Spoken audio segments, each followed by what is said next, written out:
ಏನಿದೆಲ್ಲ ಶ್ರಾವಣಿನ ಮದನ್ ಕೊಟ್ಟು ಮದುವೆ ಮಾಡೋದಾ? ನನ್ಗೆ ಗೊತ್ತೇ ಇರಲಿಲ್ಲ. ನನಗೂ ಗೊತ್ತಿರಲಿಲ್ಲ ಕಣ. ಅಕ್ಕ ಕಾಯಿಲೆ ಬಿದ್ದಿದ್ದು ಇದೇ ಕಾರಣದಿಂದ ಅಂತೆ. ಮದನು ಅವಳ ಹತ್ರ ಶ್ರಾವಣಿ ಬಗ್ಗೆ ಹೇಳ್ಕೊಂಡಿದ್ದಾನೆ. ಅವಳು ನನ್ನ ಹತ್ರ ಹೇಳ್ಕೊಳಕ್ಕೆ ಮುಜುಗರ ಬಿದ್ದು ಅವನ ಹತ್ರ ಜಗಳ ಆಡಿದ್ದಾಳೆ. ಇದೆಲ್ಲ ಗೊತ್ತಾದ ಮೇಲೆ ನಾನು ಯೋಚನೆ ಮಾಡಿದೆ.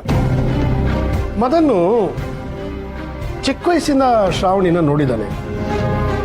ಶ್ರಾವಣಿಗೆ ಅವನು ಅತ್ತೆ ಮಗ ಆಗಬೇಕು. ಕಂಪ್ನಿನೂ ಚೆನ್ನಾಗಿ ನೋಡ್ಕೋತಾ ಇದ್ದಾನೆ, ಜವಾಬ್ದಾರಿನ ಚೆನ್ನಾಗಿ ನಿಭಾಯಿಸ್ತಾ ಇದ್ದಾನೆ. ಮೇಲಾಗಿ ಅಕ್ಕ ಪ್ರೀತಿಯಿಂದ ಬೆಳೆಸಿರೋ ಮಗ. ಮದನ್ನು ಗೊತ್ತಿರೋ ಹುಡುಗ.